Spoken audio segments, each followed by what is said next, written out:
Happy Thursday, y'all. I am on the way to a basketball game.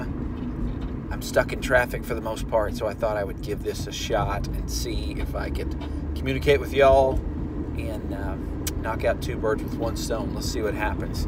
Man, I love this lesson. I hope you do too. For starters, I'm glad that we're back together and back to normal this week. Elisha's fun for a number of reasons. I know some of you are sad that we're not talking about the Bears taking out the kids. We might touch on that one week, but here's the deal. This lesson is all about grace and humility, and if you've read through it already, you see that pretty clearly, but we can't emphasize that enough. So let's jump into this thing. Number one is really, really great. There's a lot of good stuff there. Number two, though, let me say this again. It's grace, grace, grace all over. I want you to see clearly the grace that God shows to Naaman, who is a pagan, who is somebody that was an enemy of Israel and thus an enemy of God, and yet God extends this amazing grace to them. And then also the grace of the little girl who talks to Naaman and says, or to her handmaid, why doesn't my master go to Israel? They can help him there. Again, the Syrians were the enemies of Israel. This young lady was an Israelite who was a slave of this man, and yet she's trying to help him.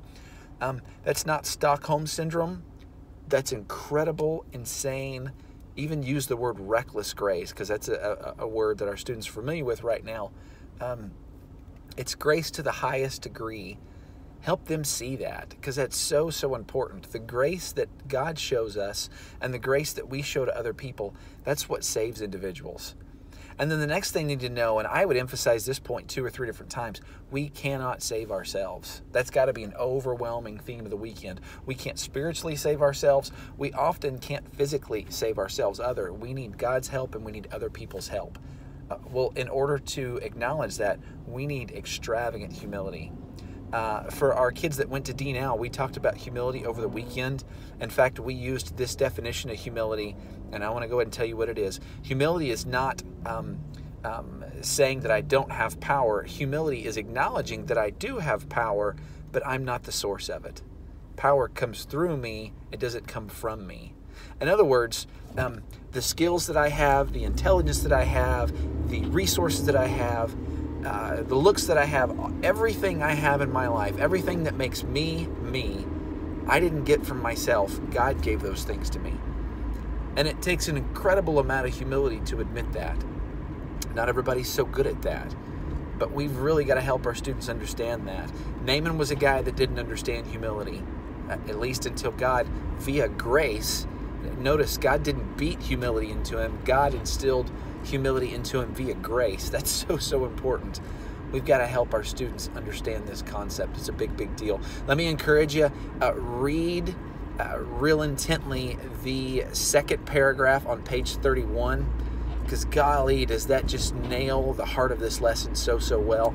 A couple of other random facts about the lesson that you might find helpful. It was 354 miles from Damascus to Jerusalem.